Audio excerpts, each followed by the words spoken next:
Hello, everyone. I want to treat this headline, Zelensky moves toward demilitarized zones in the latest peace plan for Ukraine, as a developing story. I'm getting very contradictory information on this subject from various sources, even the sources I trust. So I'm sure there's going to be a lot more of this. And I just wanted to let everybody know, if you're confused, you're not the only one. And depending on which source you look at, they're either interpreting this as a minor concession to Russia or an outright surrender. Since we don't know exactly what is going on, like I said, let's just treat this as a developing story. So what is this about? So there's a new version of the peace plan. This one was developed by US and Ukraine in Miami. Okay. It has 20 points. It has been described as the main framework for ending the war, but Russia hasn't agreed to it. So it does include security guarantees from the US, NATO, and the European Union. And basically a point about a unified military response should Russia invade again. But my problem with this is, why does it have to happen again?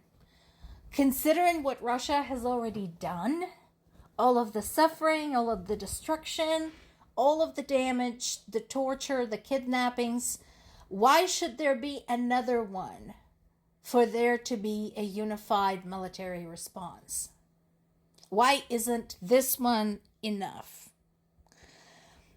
And then there is the question of the eastern Donbass, the eastern Donetsk-Luhansk region, which basically Zelensky is proposing to turn into an economic zone, a demilitarized zone. And that is a concern. Because what he's suggesting is this. Unlike Russian demand that Ukraine just surrender that territory completely to Russia, what Zelensky is saying is that Ukraine is prepared to pull its army back by 5, 10, or 40 kilometers in that area if Russia does the same. And there is the rub. He's talking about, wanting to create a demilitarized economic zone, as I said. But how do you make Russia retreat by the same distance? And then how do you create what he's calling a fortress belt, which would basically involve the cities of Slavyansk and Kramatorsk? So that is a big question. And that, as you all know, has been a major point of contention. Another big point is the Zaporizhia nuclear power plant, because here's what he's saying. He wants Russian troops to get the fuck out of there. And they should. As I mentioned before, there are so many concerns about security in that area. And I'm not talking about military security. I'm talking about the nuclear security. I'm talking about safety protocols. I'm talking about maintenance protocols, and so on and so forth. Zaporizhia nuclear power plant is no Chernobyl. Zaporizhia nuclear power plant is what was created after Chernobyl and enhanced with all manner of equipment and procedures to avoid another Chernobyl. But again, with Russia having been there since March of 2022, we don't know how well that equipment has been maintained and how well those procedures have been followed. And that is a problem. So what he's suggesting is for them to clear out and also create a demilitarized zone around the power plant. So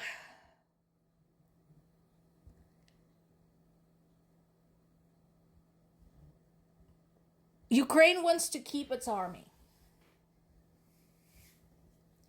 Right now, Ukraine has about, I think, almost 1 million, and they want to keep it at about 800,000, which is completely justified. So I don't expect Russia to accept this. And what I do expect is for Russia to basically once again say, well, we want peace, but Ukraine is presenting us with unreasonable demands. So that brings me back to, why do you have to wait for another Russian invasion for a unified armed response?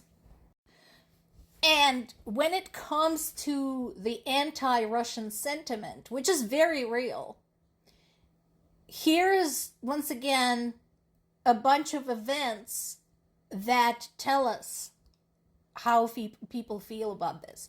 So we've had one general that was blown up in his car. We had the guy who said that Kupiansk was under Russian control. Turned out he lied, and now he had disappeared. We don't know what happened to him. Now we have 2 Russian police officers who are tied to Ukrainian POW abuse who were killed. And again, it wasn't anywhere near Ukrainian border. It was in Moscow. So just like the general who was blown up in his car, this is in the middle of Moscow. This can't feel warm and fuzzy to anybody, because we are so far not getting anything about these incidents from Ukrainian security services. But it's very possible that this is either Ukrainian underground movement at work or the branches of the underground movement among Ukraine sympathizers in Russia. And they're sending a very clear message. Oh, you want to do this shit? Something bad's going to happen to you. I said many times over the course of this war that Russia has done basically everything imaginable to destroy its relationship with Ukraine. Whereas in the past, there were family ties between Russia and Ukraine. That's very common. There were friendships, etc. All of that has been broken. And I know this from the example of my own family. We no longer talk to our former friends and family members who live in Russia, because when we tried telling them what is going on, they didn't believe us and they continued accusing Ukrainians of all of this.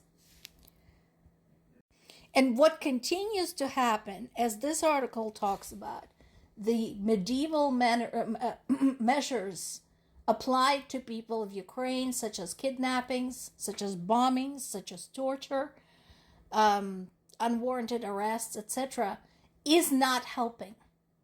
At this point, Russia's claims that Ukrainians hate Russia are becoming a self-fulfilling prophecy, because why would they love it?